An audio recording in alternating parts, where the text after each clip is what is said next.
হচ্ছে double decker বাস, যেটা অমৃতসরের সিটি ট্যুর করা। তো এই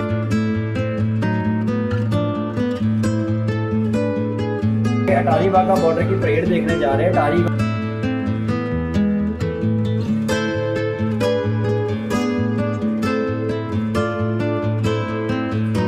আজকে ডে 2 ইন অমৃতসর। আমরা সকাল সকাল হোটেল থেকে স্নান করে বেরিয়ে পড়েছি। আজকে ওয়াঘা বর্ডার যাব, ইন্ডিয়ার পাকিস্তানের বর্ডারে। ওখানে একটা প্রোগ্রাম হয় বিকেলে, ওটা দেখব। তার আগে ছোট ছোট আরেক কয়েকটা টুরিস্ট স্পট আছে, সেইগুলো আমরা ঘুরে নেব।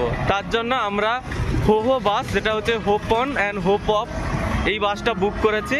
আমাদের পার হেড টিকিট পড়েছে 488 টাকা করে। তো চলো, আজকে সেই বাসটা দাঁড়াচ্ছে গোল্ডেন টেম্পলের পাশেই, তো সেখানেই আমরা বাসটি ধরবো। আর আমরা আমাদের হোটেল থেকে সেখানে হেঁটে যাচ্ছি। বেশি দূরত্ব নয়, এই ধরো 500 থেকে 600 মিটার ডিস্টেন্সে আছে। তো আমরা এখন যাচ্ছি ওখানে, তারপর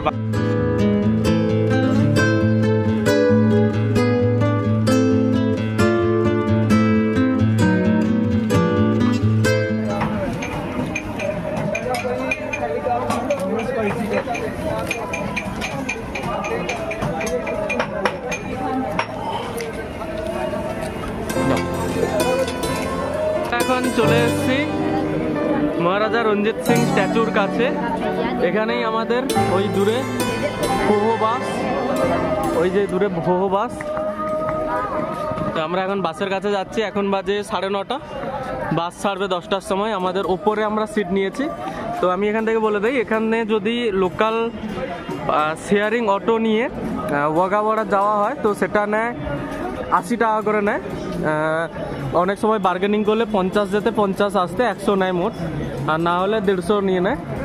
কিন্তু আমরা হোহো বাস নিয়েছি, তো সেই জন্য আমাদের এটা 488 টাকা পড়েছে, জাস্ট উপরে বসার এক্সপিরিয়েন্সটা নেওয়ার জন্য। আমি এই মোমেন্টে দাঁড়িয়ে আছি রঞ্জিত সিংয়ের স্ট্যাচুর সামনে, আর আমার পেছনে দুটো হোপ অন বাস আমাদের নিয়ে যাবে ওয়াঘা বর্ডার, দুর্গিয়ানা টেম্পল, আর গোবিন্দগড় ফোর্ট, আরও 2-4টে জায়গা। তো এই হচ্ছে সেই বাস, যার উপরের সিটে টিকিট কাটা আছে। 488 টাকা করে টিকিট নিয়েছে। অনলাইনেও বুক করা যায় amritsardekho.com থেকে। আর এটা ডবল ডেকার বাস, নিচে পুরোটা এসি, আর উপরে হচ্ছে এমনি উপরে বসে যাওয়া যায়। তো আমরা উপরের জন্য সিট নিয়েছি। তো এখন আমি বাসে উঠে পড়েছি। এটা হচ্ছে ডবল ডেকার বাস, যেটা অমৃতসরের সিটি ট্যুর করা। তো এই বাসটা amritsardekho.com থেকে বুক করতে পারেন। আর এই বাসটা ছাড়ে মহারাজা রঞ্জিত সিং স্ট্যাচুর ঠিক সামনে থেকে। এছাড়াও বাসের টিকিট কাউন্টার ওই সামনের দিকে আছে। ওই বাসটা যেখানে দাঁড়িয়ে আছে ওটা সেকেন্ড বাস, যেটা দুপুরে ছাড়বে। ওর পাশেই টিকিট কাউন্টার আছে, ওখান থেকে অফলাইন টিকিট কাটতে পারেন আপনারা। আমরা অনলাইন টিকিট কেটে এসেছি। আর এই বাসে এখানে অনেক প্যাকেজ থাকে, ইনক্লুডেড মিল, এক্সক্লুডেড মিল, আর normal Wagah border or city tour. আমরা ফুল ডে সিটি ট্যুর নিয়েছি আজকে। তো আমরা বাসের ওপরে দাঁড়িয়ে আছি, জীবনে প্রথমবার ডবল ডেকার বাসে চড়ছি, তা আবার অমৃতসরে এসে। তো এই মাত্র আমাদের বাস ছেড়ে দিল ওইখান থেকে, মেন বাস ডিপো থেকে, যেখানে বাস দাঁড়িয়েছিল। তো এবার আমরা যাচ্ছি আমাদের নেক্সট ডেস্টিনেশন। তো নেক্সট ডেস্টিনেশন কোথায় সেটা আমরা এই মোমেন্টে জানি না, কারণ এরা ঘুরিয়ে নিয়ে যাবে। গাইড এখনও ওঠেনি, উপরে ওঠেনি, গাইড নিচেই আছে এখন। তো আমি দেখি কোথায় যাই, তারপর গিয়ে দেখাবো যেখানে আমরা যাচ্ছি। তো বাসের ওপরটায় আমি দেখাচ্ছি যে ওপরটায় খুব বেশি লোক নেই, ওপরটা এখনো ফাঁকা আছে। বাসের ওপরের দিক এখনো অনেকটাই ফাঁকা। আর এইখানে এই যে মানে বাসের উপরে আমি যে টিকিট কেটেছি, তো এইগুলো অ্যাকচুয়ালি উইন্টার সিজনের জন্যই ঠিক আছে, না হলে এখানে যা গরম পড়ে গ্রীষ্মকালে। তো গ্রীষ্মকালে নিচে আমাদের ঠিক নিচে, মানে এটা হচ্ছে এসি, আর উপরটাও হচ্ছে এমনি খোলা। বাট প্রাইস এমন নয় যে এসি বলে ওখানে বেশি বা এখানে এটা বেশি এটা কম, ওই রকম নয়, প্রাইস সেম।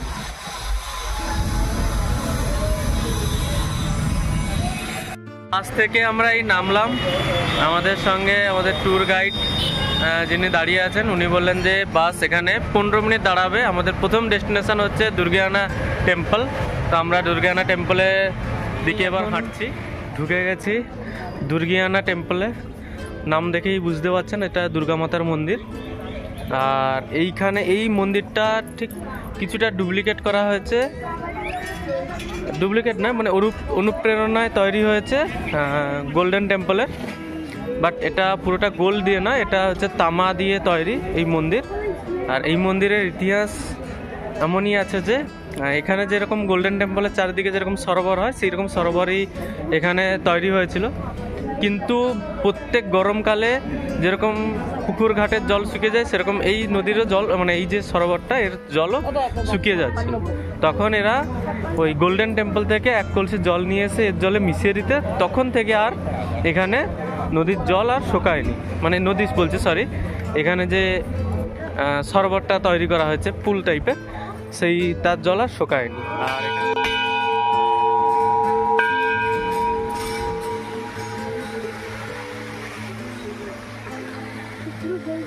আমি এখন চলে এসেছি দুর্গিয়ানা টেম্পলে, যেটা অমৃতসর থেকে 10 থেকে 15 মিনিট লাগে গাড়িতে আসতে, বাট আমরা আজকে ট্যুর গাইড সহ পুরো বাস বুক করেছিলাম, সেই জন্য আমরা প্রথম আমাদের ডেস্টিনেশনে চলে এসেছি। বাকিটা আমি দেখাচ্ছি। এটা পুরোটাই হচ্ছে গোল্ডেন টেম্পলের মতো দেখতে, বাট এটা তামা দিয়ে তৈরি।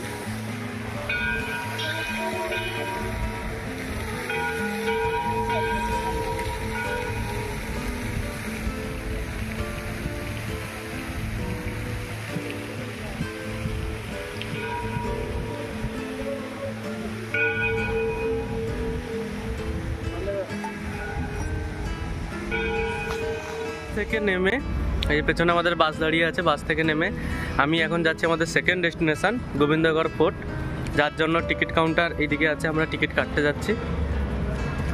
তো সঙ্গে আমাদের গাইড আছে, এই সামনে আমাদের গাইড এগিয়ে যাচ্ছে।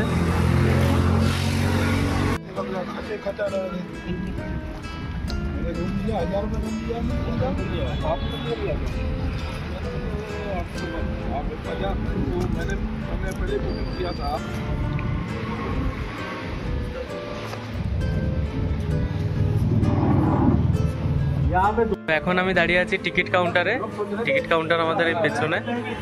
আর এখানে দু রকমের টিকিট পাওয়া যাচ্ছে, একটা হচ্ছে 7D শো ইনক্লুডেড, সেটা হচ্ছে 300 টাকা করে টিকিট, ওই 7D শো দেখাবে, প্লাস এর সঙ্গে ফ্রিতে ম্যাজিক শো আছে, যেটা 300 টাকা করে পার হেড টিকিট পড়বে। আর নর্মাল টিকিট হচ্ছে 55 রুপিস। তো আমরা এখন নর্মালি ঢুকবো গোবিন্দগড় ফোর্টে, সেটা আমি দেখাচ্ছি ভিউটা। फोटो होगी सभी की। ओके ओके बढ़िया है। उनके पास एक कोहिनूर डायमंड होता था, पास में पहले यही रखा गया था। आज के समय में सभी को पता वो कहाँ पे, लंदन म्यूजियम में पड़ा हुआ है। कहाँ पे? लंदन के म्यूजियम में पड़ा है।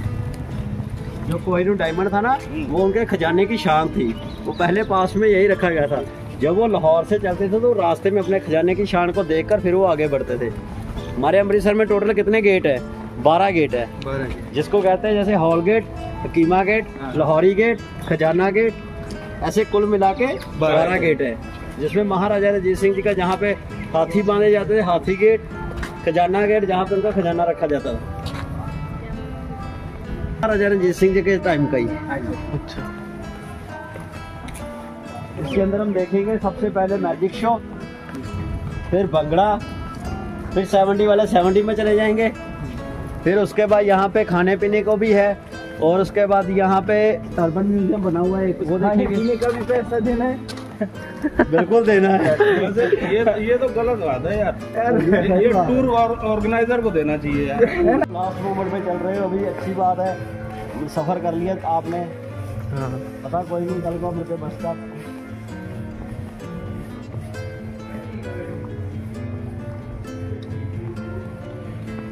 এই যে পেছনে যে গেটটা, এটা হচ্ছে নালওয়া গেট। নালওয়া গেট কীভাবে নাম পড়েছে, তো মহারাজা রঞ্জিত সিং এর একজন সেনাপতি হরি সিং নালওয়া আফগানিস্তানে যখন গিয়েছিল, তখন তিনি একা বিনা অস্ত্র নিয়ে হাতে ওই সিংহকে মেরে ফেলেছিল। আর সেই কারণ থেকে ওই যে মানে শিখদের এত ভয় পেয়েছিল পাঠানরা, তখন থেকে তারা সালোয়ার কামিজ মানে এখানে শিখদের যে পোশাক সেটা হচ্ছে ওরা পরেছিল। আর এই যে স্ট্যাচুগুলো দেখতে পাচ্ছে, তখনকার দিনে শিখদের এইরকম হাইটই ছিল, সেইটা এখানে দেখানো হয়েছে।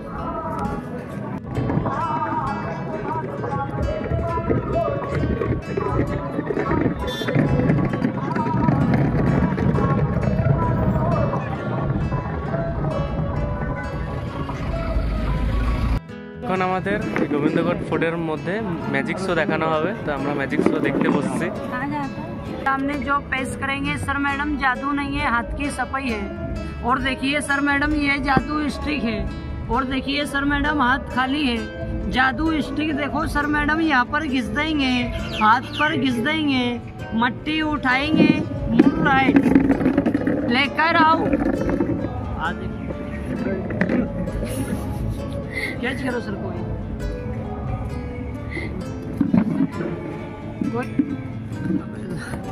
कॉइन में फूक मारो सर।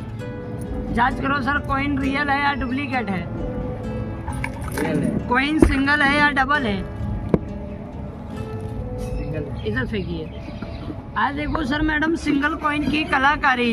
बोलेंगे 1 2 3 लेकर आओ, मुड़ राइट।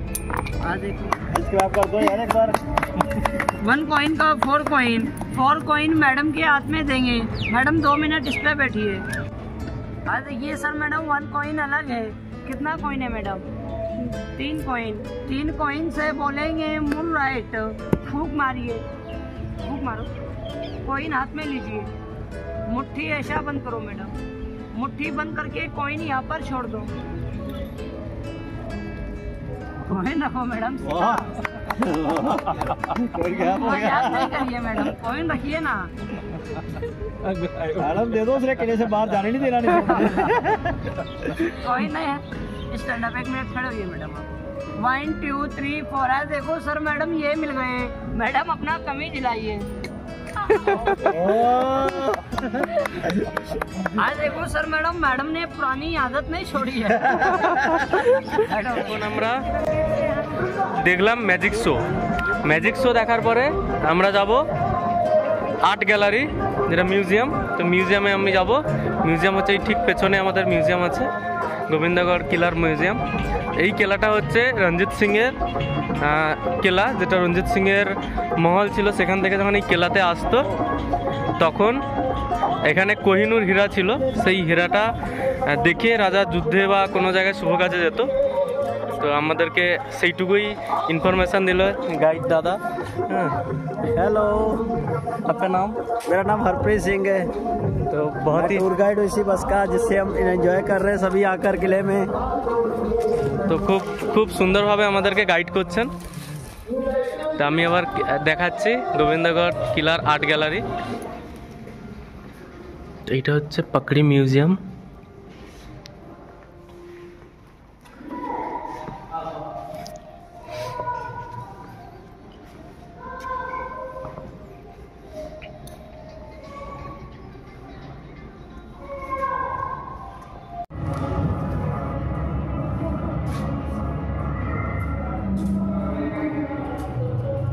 এই মিউজিয়ামে কিছু যুদ্ধের মুভমেন্টগুলোকে স্কেচ করা আছে।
নাচ হচ্ছিল, তো আমিও সেখানে একটু পার্টিসিপেট করলাম। কারণ আমি এখন উপরের দিকে উঠে যাচ্ছি মিউজিয়াম থেকে এসে, ভাঙড়া দেখলাম। আর এখন আমি একটু উপরের দিকে যাচ্ছি, দেখি ওখানে কি আছে।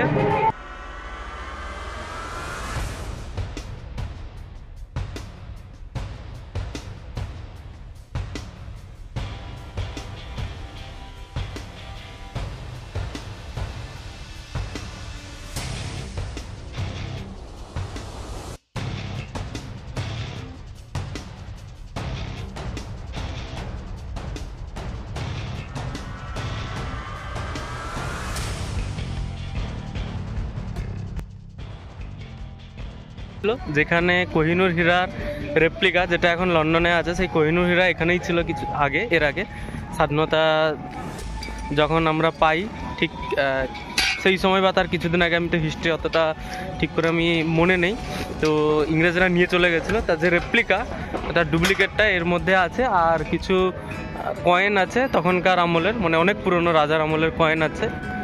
তো সেই জিনিসগুলোর রেপ্লিকা এখানে আছে। তো এখানে টোটালি ফটো তোলা বন্ধ। আর এর আগে আমি যেখানে দেখছিলাম ওটা হচ্ছে অস্ত্রগার, রাজার যেখানে অস্ত্র ছিল। তো সেই অস্ত্র কিছু কিছু জায়গায় ফটো তোলার পারমিশন ছিল। তো সেই কিছু কিছু ক্লিপ আমি দেখাবো, বাট অনেক বড়, যেটা আমি পুরোটা দেখাতে পারছি না। সেই জন্য এর জন্য মানে এই যে কোহিনূর হীরার যে রেপ্লিকা, মানে তোষাখানা বা হচ্ছে এই গোবিন্দগড় ফোর্টের যে অস্ত্রাগার, এর জন্য এক্সট্রা টিকিট কাটতে হবে, আবার 30 টাকা করে পার পারসন। তা আমি এক্সট্রা টিকিট কেটে গেছিলাম ওর ভেতরে দেখতে। এই হলো লেয়ার গোবিন্দগড় ফোর্টের। তার কোন দিকে কি কোন গেট আছে বা কোন মন্দির আছে সেটা এখানে সুন্দর করে দেখানো হয়েছে। তো আমরা একদম স্টার্টিং পয়েন্টেই ছিলাম, আর তোষাখানাতে আমি গেছিলাম মিডিল পোর্শন অবধি। আর পেছনের দিকে ওদিকে শিব মন্দির আছে, ওইদিকে আমরা যাইনি আজকে। দরবার হল অবধি গেছিলাম, তার বেশি আর আমরা যাইনি। এই হচ্ছে লেয়ার গোবিন্দগড় ফোর্টের। আমরা বেরিয়ে যাব। যাওয়ার আগে আমি যে দেখিয়ে দিই এক্সিটে, এই যে এই এরিয়াটা হচ্ছে, এটা হচ্ছে কয়েদিদের জন্য। এইটা হচ্ছে জেল ছিল, আর এইটা আমাদের এন্ট্রি ছিল, যেটা দিয়ে আমরা এন্ট্রি নিয়েছিলাম। আর এইখানটা হচ্ছে আমি জেল, এই জেলটা আমি হচ্ছে জাস্ট ঢুকে একটু দেখিয়ে দিচ্ছি যে কেমন ছিল জেল।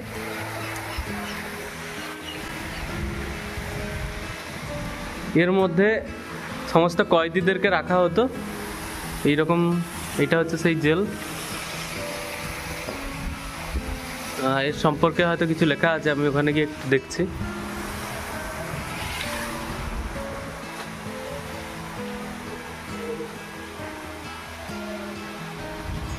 আমি গোবিন্দগড় কিলার বাইরে বেরিয়ে গেলাম। আমাদের বাস দাঁড়িয়ে আছে সামনে, আর এই যে এইটা হচ্ছে মেন এন্ট্রি গেট এখান দিয়ে। আর আমাদের বাস ওইখানটায় দাঁড়িয়ে আছে আমাদের বাস। এখানে একটা স্ট্যাচু আছে, স্ট্যাচু না অ্যাকচুয়ালি এই মোড়টা, এখানেই হচ্ছে কামান রাখা আছে। এটা হচ্ছে অরিজিনালি, বাট এগুলো ইউজ হয় না বলে এখানে এইভাবে শো পিস করে রাখা হয়েছে। রাঙালুর চাট বিক্রি হচ্ছিল।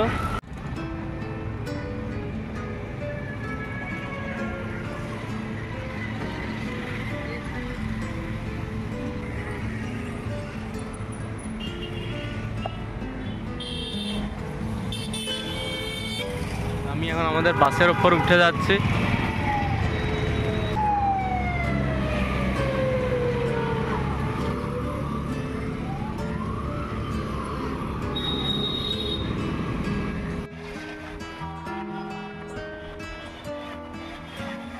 আমাদের বাস এখন ছেড়ে দিয়েছে দুর্গ থেকে।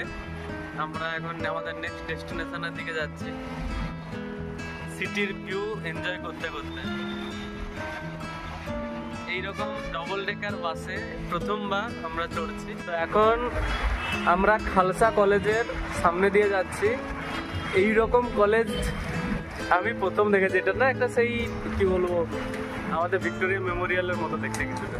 তো এই খালসা কলেজটা বানিয়েছিল লাহোরের একজন আর্কিটেক্ট। এটা এই পুরো কলেজটা বিস্তৃত হয়ে আছে 300 একর জমির ওপরে। তো আমাদের বাস ঠিক তার সামনে দিয়ে স্লোতে যাচ্ছে। তো মানে এইরকম কলেজ, মানে এটা যে কলেজ এটা ভাবতেই আমার অবাক লাগছে। এটা পুরো টুরিস্ট স্পটের মতো, পুরো মনে হচ্ছে যেন এটা একটা রাজমহল।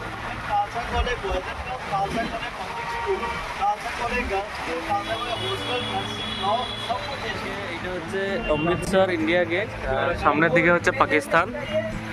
তো এখান থেকে পাকিস্তানের রোড শুরু হচ্ছে, মানে এটা লাহোর অব্দি যায় এই রাস্তাটা।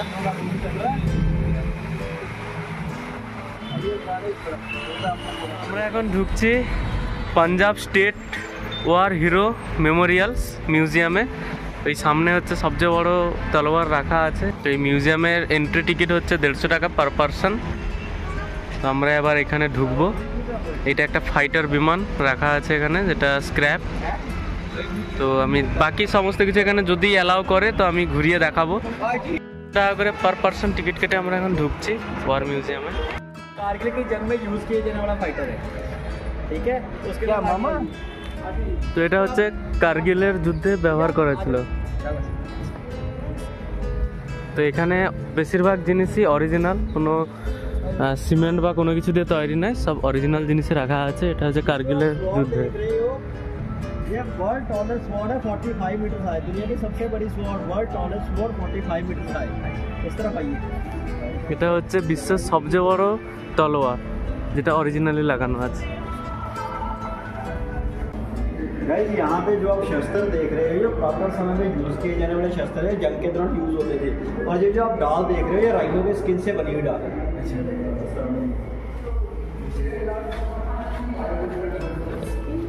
हर एक जो स्वॉर्ड है वो एक तरफ से वर्क करती है, लेकिन जो सेंटर वाली स्वॉर्ड है ये दोनों तरफ से वर्क करते हैं। इसको दोधारी तलवार भी बोला जाता है।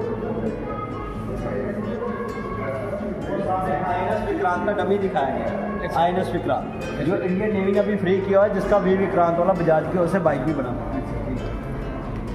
इस तरफ आइए।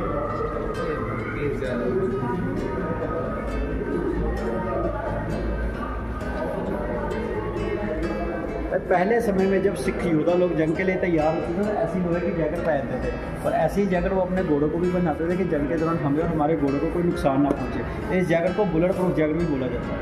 और जो आप अपने सिर के ऊपर फ्लैग्स देख रहे हो, ये इंडियन आर्मी के रेजिमेंट्स के फ्लैग हैं। हमारे इंडियन आर्मी की जितनी रेजिमेंट्स है उसके फ्लैग लगे हुए हैं।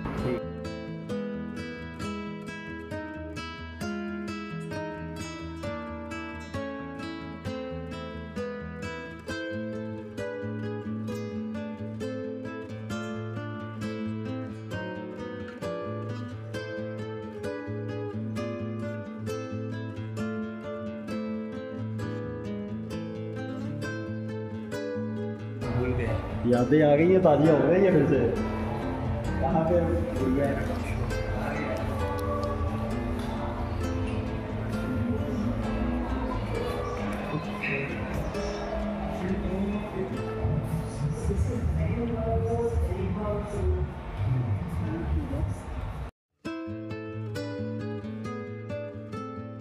उसकी सीना जंग लड़ते लड़ते ब्यास नदी के पास पहुंची थी, तब उसने यहाँ से विद्रोह कर दिया था कि हम इससे आगे नहीं जाएंगे।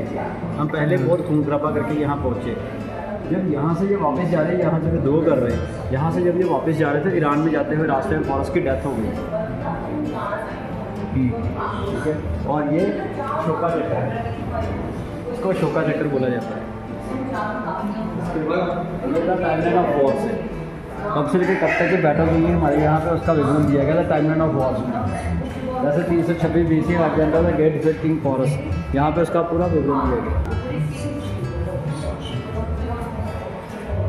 आ देखिए, पहले गुरु नानक देव जी, सिखों के पहले गुरु नानक देव जी को पैरों के निशान है, जो 2,250 किलोमीटर की यात्रा पैदल तय की थी। यहाँ से मक्का मदीना पहुँचे थे, तो किसी मुसलमान ने उनसे कहा था कि आप लोग पैर हैं हमारे मक्की में की, कृपया आप दूसरी तरफ कर लीजिए। तो गुरु नानक देव जी ने कहा था कि जिस तरफ आपके भगवान नहीं है, कृपया मेरे पैर पकड़ के उस तरफ कर दिए। वो जिस तरफ भी उनके पैर पकड़ करते थे, मक्का उसी तरफ ही डूब जाता था। तब उन्होंने उनके पैर पकड़ लिए थे, उन्होंने कहा था कि अभी फ़कीर बैठे हुए, बहुत ऊँची हुई चीज़ है।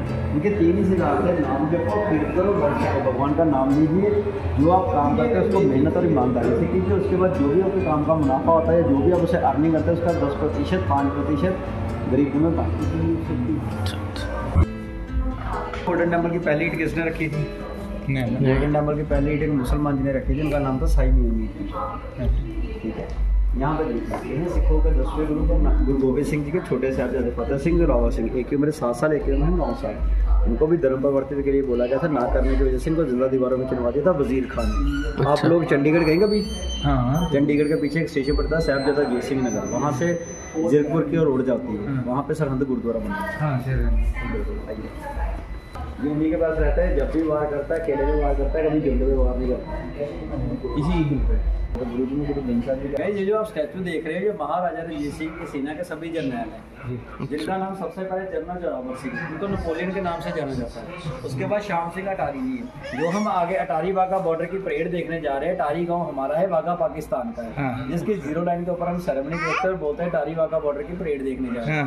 और श्याम सिंह अटारी जी के नाम से अटारी गाँव बना हुआ आगे।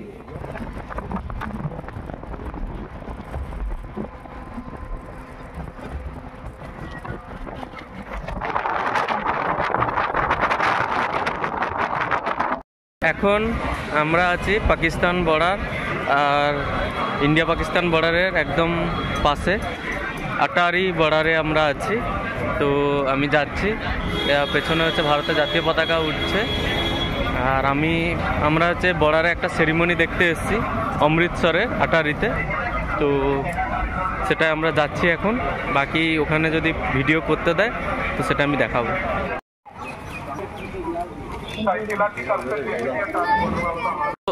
এখন দাঁড়িয়ে আছি আমরা বর্ডারে, এই যে ফেন্সিং গুলো সামনে দেখা যাচ্ছে, এগুলো হচ্ছে পাকিস্তানের বর্ডার, ওই যে কালো রঙের ইন্ডিয়া পাকিস্তানের বর্ডার।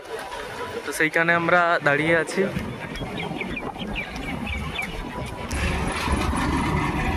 ওই সামনে যে গেটটা দেখা যাচ্ছে ওটা হচ্ছে ট্রেড গেট, ওর মধ্যে দিয়ে ট্রেড হয় দু দেশের।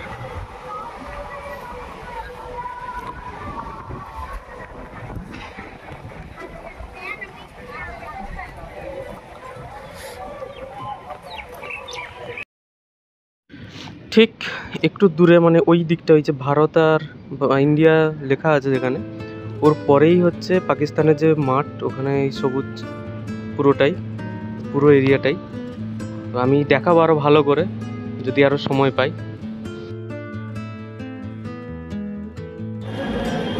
তো আমরা একদম বর্ডারে চলে এসেছি।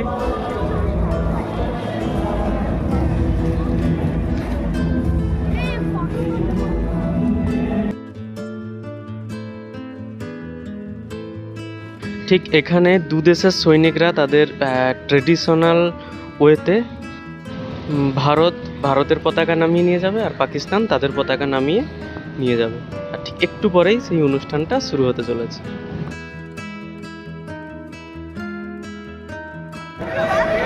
एक बात समझ रहे हैं, जैसे भी आचार्य में रिट्रीट सेरेमनी पर आप सभी आगंतुकों का, आप सभी दर्शकों का प्रवेश निःशुल्क है।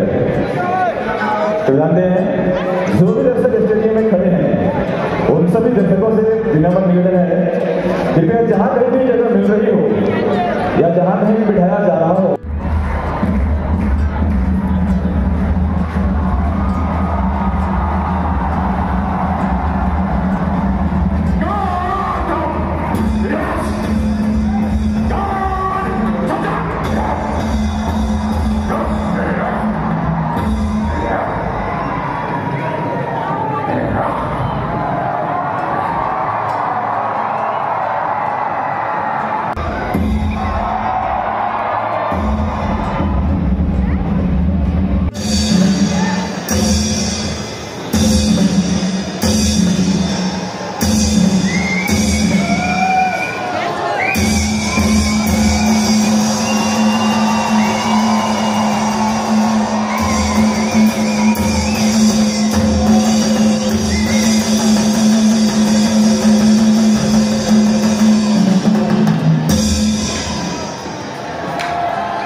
আটারি বর্ডার থেকে।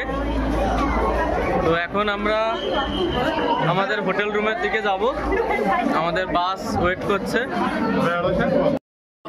আমরা এখন যাচ্ছি মানে বাসে যাওয়ার আগেই জাস্ট বর্ডারের সামনেই যাচ্ছি। ওই দিকটা হচ্ছে পাকিস্তান, ওদেরও লোকজন ওখানে ফটো তুলছে, ভিডিও করছে। ওই যে ওই দিকে ওইটা হচ্ছে বর্ডার, ওই সাইডে আমি জাস্ট দেখাচ্ছি। এই যে বর্ডারটা আছে, এই বর্ডারের ওপাশে ওরাও ফটো ভিডিও করছে, আমরাও এদিকে ফটো ভিডিও করছি। আর এইটা হচ্ছে এইটা হচ্ছে বর্ডার ইন্ডিয়ার পাকিস্তানের। আমরা এখন দাঁড়িয়ে আছি জাস্ট ইন্ডিয়ার বর্ডারের ওই পাশেই পাকিস্তানের বর্ডার। মানে একটা আলাদাই অনুভূতি হলো আজকে, যেটা এতদিন মানে অনেক জায়গায় ঘুরেও হয়নি, সেরকম একটা অনুভূতি হয়েছে আজকে। এখানেই জাস্ট এটা হচ্ছে আটারি বর্ডার, আর বাস ছাড়তে দেরি আছে তাই ভাবলাম আর একটু ভিডিও বানিয়ে নিই। তো এখানে 5টা থেকে 5:30 অবধি প্রোগ্রাম হয়, আর দু দেশের মধ্যে ইন্ডিয়ার পাকিস্তানের যে মেন যে গেট আছে ওই গেটটা খুলে দেওয়া হয়। 5:25 এখানে দু দেশেরই পতাকা একসঙ্গে নামানো হয়। এই পুরো জিনিসটা দেখার জন্য এখানে আসা। এটা হচ্ছে অমৃতসরের আটারি বর্ডারে, আর ঠিক আমার পেছনে আমি যেটা একটু আগে দেখালাম ওখানেই হচ্ছে পাকিস্তানের বর্ডার। পুরোটাই ফেন্সিং দিয়ে সুন্দর করে ঘেরা আছে। এই বর্ডারে আসার জন্য বা এখানে সিটে বসে দেখার জন্য কোনো রকমে ফিস লাগে না, এটা সম্পূর্ণ বিনামূল্যে ইন্ডিয়ানদের জন্য, ফরেনারদের জন্য আমি জানি না।